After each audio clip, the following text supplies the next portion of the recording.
Before cities, before kings, before words were even spoken, we were just shadows in the wilderness, fragile, cold, hunted. Every night, the world disappeared into black, and in that black waited death. But then came a spark, a gift stolen from the sky, a mystery that danced and burned and changed everything. This is the story of fire, the first invention, the first revolution, the flame that made us human. Long before fire's warm glow, life was a brutal struggle. Nights were long, cold, unforgiving. Our ancestors didn't rule the earth, they survived it. In those ancient forests and icy plains, danger hid in every shadow. Saber-toothed cats, cave bears, packs of wolves, and humans, small, slow, and nearly defenseless, were easy prey. We huddled in shallow caves or clung to rocky ledges. There was no heat, no light. The sun was a guardian by day, but when it sank below the horizon, terror returned. Food was raw, tough, bloody, difficult to chew. The cold stiffened our muscles. Illness spread easily. And in the silence of night, our minds filled the darkness with monsters. We didn't yet have myths. We didn't yet have gods. We had instinct and fear. And yet, somehow, we endured. Generation after generation. Because deep within us, something stirred. A need, a hunger, not just for warmth, but for change. We didn't know it yet, but humanity stood at the edge of a turning point. The world was waiting for a spark. It began with the sky cracking open, a flash, a roar, and then fire. A bolt of lightning struck a tree, splitting it with a sound like the earth itself crying out. Flames leapt from the bark like living creatures, bright, chaotic, untamed. Smoke rose into the gray sky, and from a nearby ridge, a small group of humans watched, frozen. They had seen fire before, from a distance, brush fires after a storm, trees blazing during dry seasons, but never this close, and never this long. To them, fire wasn't just light. It was something alive. It danced, hissed, it devoured everything in its path. Some ran, some stared in awe, but one, just one, stepped closer, slowly, carefully, drawn not by courage, but by something deeper. Curiosity. The fire didn't chase, it didn't strike, it simply burned. And for the first time in history, a human reached out, not to fight nature, but to understand it. This was the moment, not of conquest, but of connection. The first silent question asked by humankind: what if we could hold the flame? Taming fire wasn't a discovery. It was a long, patient dance.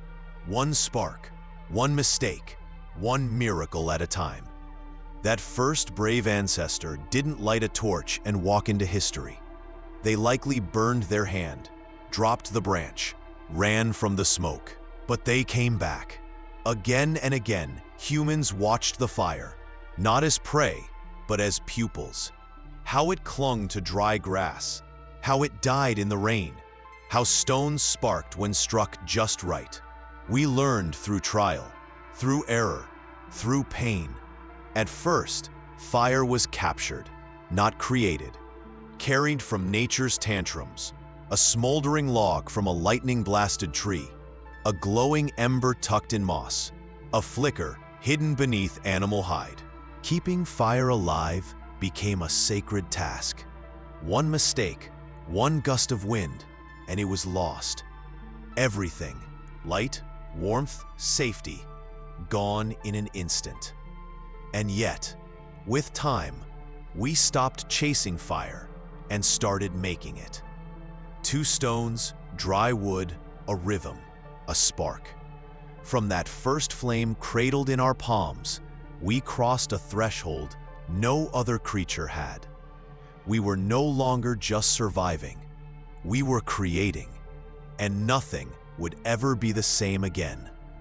With fire, we gained more than warmth. We gained time. We gained power. We gained identity. Before fire, the day ended with the sun. But now, our world didn't sleep when the sky did. The night became ours. Fire pushed back the darkness. It kept predators away.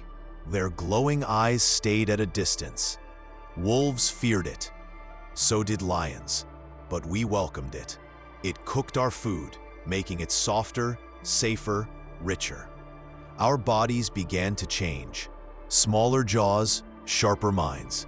Less chewing, more thinking. Fire was changing us.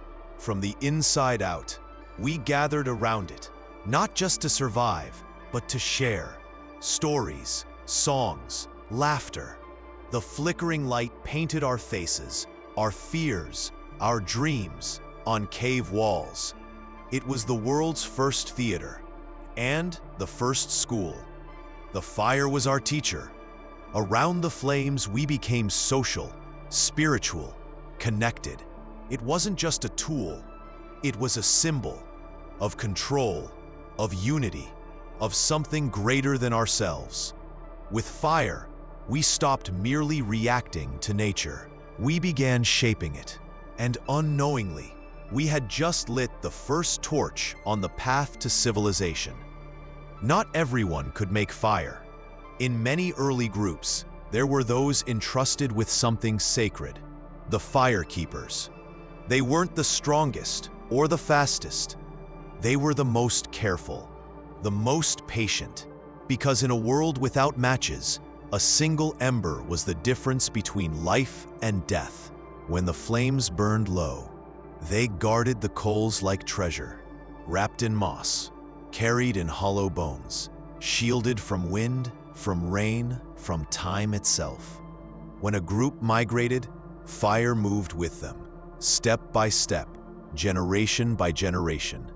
A flame that may have first been sparked by lightning was now carried by human hands across entire continents. To be a firekeeper was an honor and a burden. If the flame died, it was more than inconvenience. It was failure, shame, danger. But when it lived, when the fire leapt once more in a new shelter, its light dancing in the eyes of children, it was magic. These nameless guardians lit the path forward. They didn't write their names in stone. They wrote them in smoke, in ash, in every warm breath that followed in their footsteps. We don't remember their faces, but we carry their flame. As fire became part of our lives, it also became part of our stories. To our ancestors, fire wasn't just heat and light. It was mystery. It was life and death.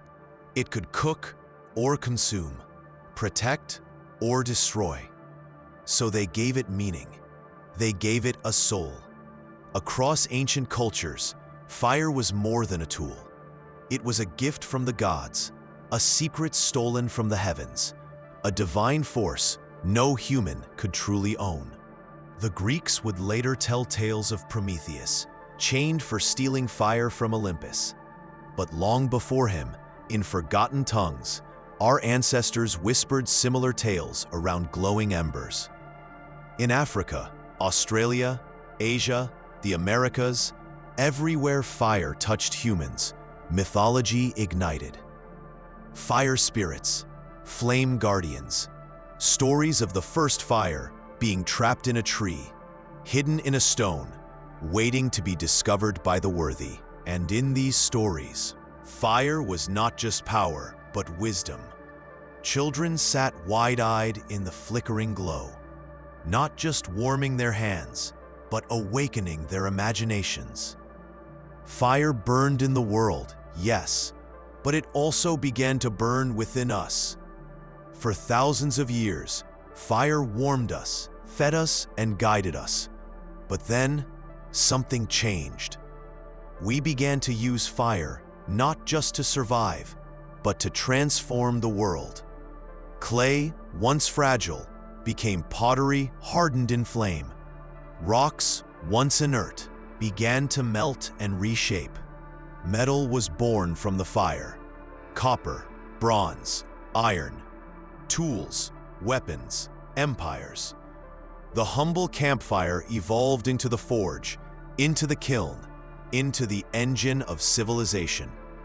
This was fire's turning point, from gentle companion to mighty force of progress. With fire, we cleared forests, we shaped landscapes, we baked bricks and built cities. We cooked lime and made concrete. We boiled water and created steam. But every great leap, agriculture, architecture, metallurgy, was fueled by flame. But the power came with a price. Fire, once sacred, became common, taken for granted, feared not for its mystery, but for its destruction. Great cities burned, forests vanished. Wars were waged with fire at their heart. Still, we pressed forward, because once the match was lit, we could never go back. Fire had become our tool, our weapon, our engine. It had shaped us, and now we were shaping the world. We've come a long way from the first spark, but fire never truly left us. Even now, in a world of electricity and digital light, we gather around the glow, at campfires, candles, fireplaces, birthday cakes. Something in us still remembers. We light fires to celebrate, to mourn, to pray. We carry torches in protest. We kindle flames in ceremonies. We say things like, "She's got fire in her. He burned with passion. She lit a spark," because fire is no longer just outside us. It is us. That first flicker in a cave, it never went out. It passed from hand to hand, generation to generation, until it reached you. And the real question is, what will you do with it? Will you protect it? Feed it? Share it? Because the story of fire isn't just a story of survival. It's a story of who we are. We're not just the species that discovered fire. We are the species that became it.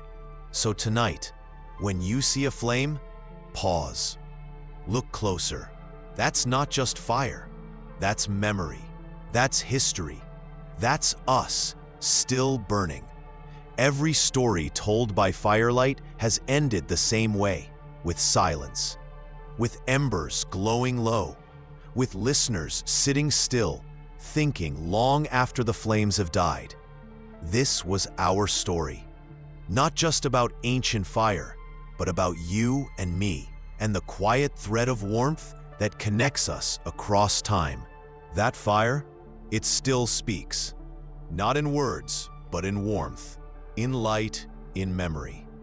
When we lose ourselves in a flame, we aren't escaping the present.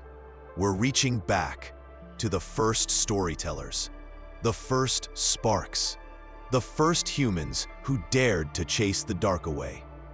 So next time you light a candle, stare into a bonfire, or sit beneath the stars, know this: you are not alone. You carry with you a flame older than history. And as long as that flame survives, so does our story. This was Echoes of Stones. Thank you for keeping the fire alive.